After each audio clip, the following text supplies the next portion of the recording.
before you dive in, hit that subscribe button, because after this story, you'll never look at food the same way again. The morning started like any other at Coldwater State Penitentiary, a gray sky pressing against razor wire, the air thick with diesel from delivery trucks pulling into the loading bay. Inside the kitchen, the clang of metal trays and hiss of steam filled the silence before breakfast. But on that day in 2017, the smell hit before the lights flickered on, a sickly sweet rot that even bleach couldn't hide. Officer Brian Keller was the first to notice it. A 12-year veteran of the prison system, Keller thought he'd seen everything, but the stench rising from the back pantry made him stop cold. "Something's dead in there," he muttered to the inmate on kitchen duty. The inmate, Marcus Red Daniels, serving 15 years for armed robbery, froze. His hands trembled as he pointed to the storage freezer. "It's not what you think, boss," he whispered. Coldwater's kitchen fed over 1,000 inmates twice a day. Every meal was routine, monitored, counted. But for weeks, complaints had piled up. Prisoners finding hair in their grits, mold in their bread, and something worse in the meat stew. Most dismissed it as prison talk, until a young inmate named Anthony Briggs collapsed during dinner and died hours later from food poisoning. The autopsy confirmed contaminated meat. That was the spark that lit the fire. After Briggs' death, the prison warden launched an internal review. But behind closed doors, whispers spread. The kitchen wasn't just unsanitary, it was criminal. Inmates claimed spoiled food shipments were being signed off as fresh. Others said they saw officers loading boxes into unmarked trucks after hours. The state's Department of Corrections called it rumor. But one man, Red Daniels, decided to talk. Daniels had been in the kitchen for 6 years, trusted by guards, invisible to the system. He knew which vendors came through, who falsified inventory sheets, and when expired meat was relabeled with new dates. "They were feeding us garbage," he said later in an interview. But the worst part? They were making money off it. He described a system where prison staff pocketed kickbacks from cheap food suppliers.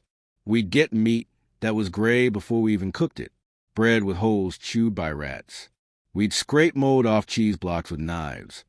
Most inmates stayed silent, afraid of losing good behavior privileges. But Daniels had nothing left to lose. That's when Keller, the officer who found the smell, decided to dig deeper. Late one night, he returned to the kitchen alone, flashlight in hand. He followed the scent to a locked freezer at the back. The air inside was colder than usual, and something was wedged behind stacked meat boxes. Keller tugged one loose, and a plastic-wrapped object thudded onto the floor.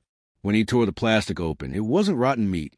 It was a uniform, a blood-stained inmate uniform. Beneath it, he found a box labeled chicken thighs. But inside were none. Only a clipboard and a list of numbers and initials Keller didn't recognize. By morning, the list was gone. So was Red Daniels. Keller reported the discovery, but his superior dismissed it as a misunderstanding. Officially, Daniels had been transferred to another facility, but no records showed where. When Keller pressed the issue, he was quietly reassigned to another post outside the kitchen. The smell, though, the one that started it all, lingered for days. Inside the cell blocks, rumors spread fast. Some said Daniels was dead. Others said he escaped.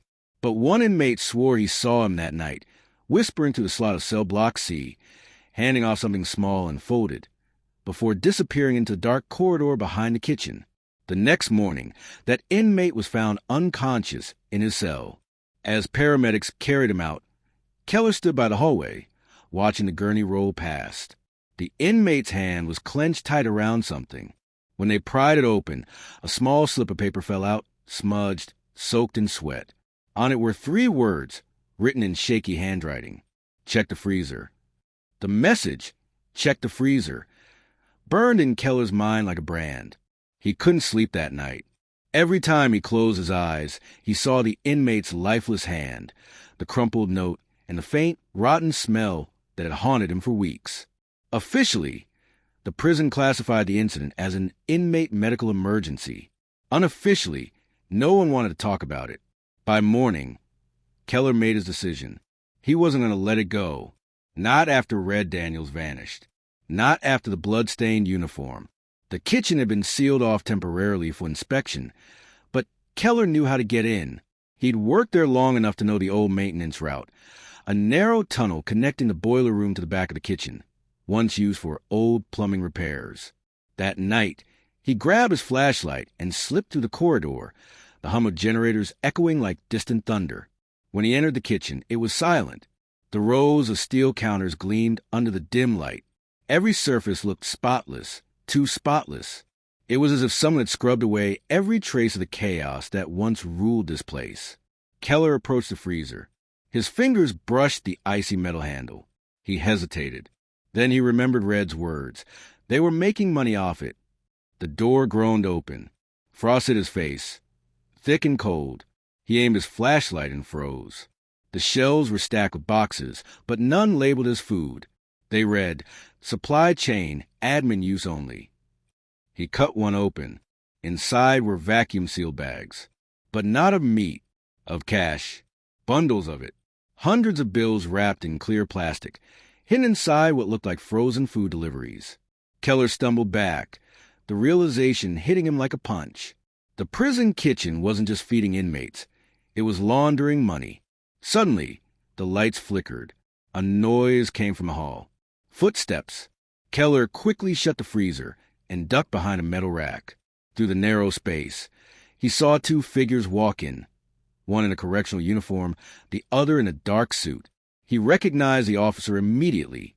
Lieutenant Greg Harlow, the man who'd ordered the transfer of Red Daniels. "You handled the paperwork?" the man in the suit asked. Harlow nodded. "He's gone. No trace." The man smirked. "Good. Keller's getting curious. Keep him away from the kitchen. If he asks again, we'll put him on disciplinary review." Keller's pulse pounded in his ears. He had to get proof, something he could take outside the prison. But as he turned, his flashlight knocked against a shelf. A clang echoed through the room. The two men froze. "Who's there?" Harlow barked. Keller bolted toward the side door, sprinting through the hall and into the dark tunnel. He didn't stop until he reached the laundry room. His breath came in short gasps, his hands shaking. He knew he couldn't go to his superiors. They weren't on it. He needed someone outside. That night, Keller called a reporter he once met during a previous investigation, Emily Shaw from the Baton Herald. She specialized in prison reform stories and had contacts in the state oversight committee. When he told her what he found, she was silent for a long moment.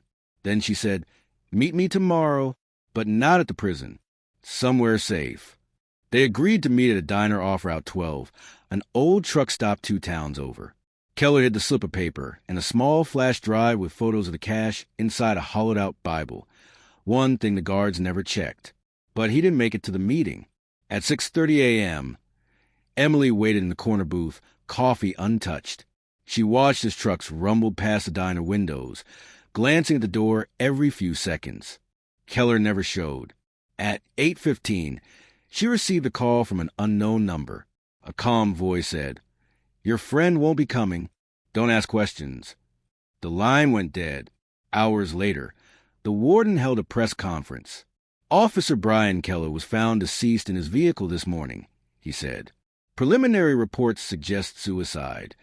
But Emily didn't believe it. She drove to Coldwater that same night, parked near the outer fence, and watched the distant glow of the prison lights. Somewhere inside those walls, she knew the truth was still hidden. The money, the missing inmate, and the corruption that killed Keller. Then, through the fence, a flicker caught her eye, a flashlight blinking 3 times, pausing, then blinking twice again. It was a signal, the kind Keller used during inspections. Someone inside was still alive, and they wanted to talk. Emily Shaw sat in her car under the faint glow of a broken streetlight, her eyes fixed on the prison fence. The blinking light came again, 3 flashes, pause, 2 flashes. The same code Keller had once described in a past interview. 3-2 means safe contact. Her pulse quickened. Someone inside Coldwater was risking everything to reach her. The next day, she went undercover as a volunteer with the prison literacy program. The only way to gain access without raising suspicion.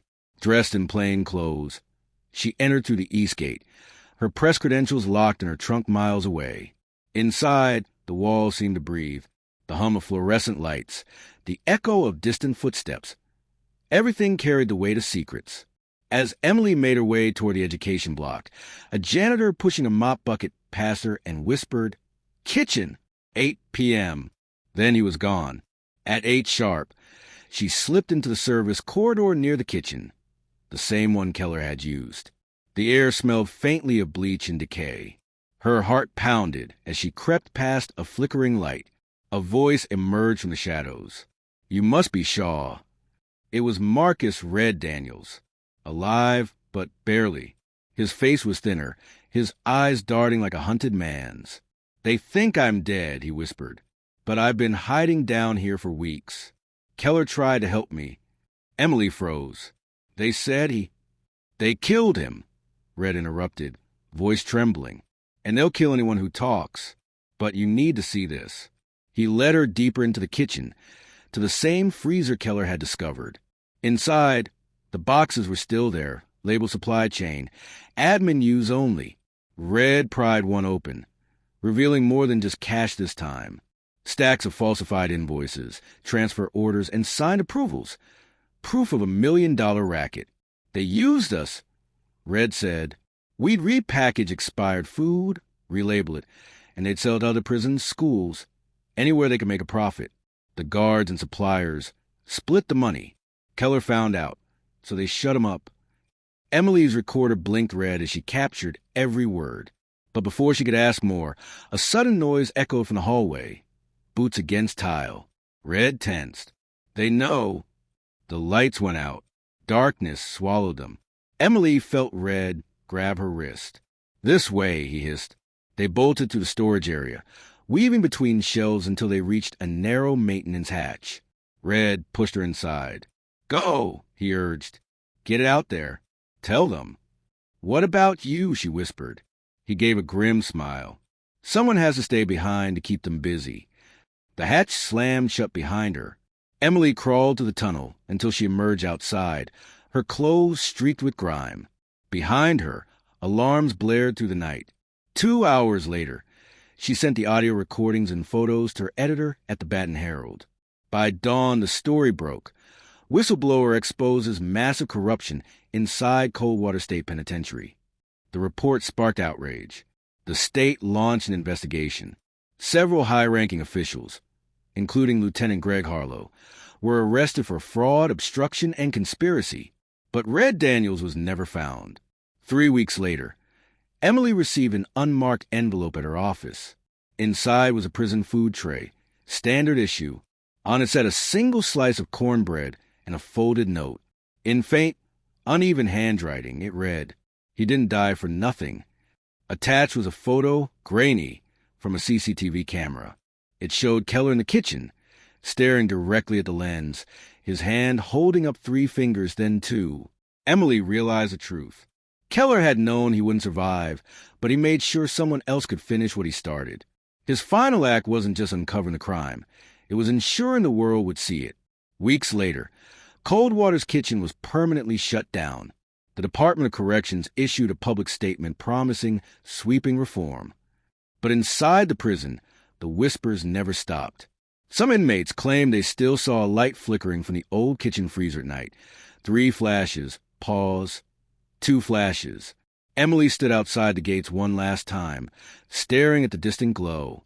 "If you think this story was intense," she said softly, "you're not ready for what's coming next.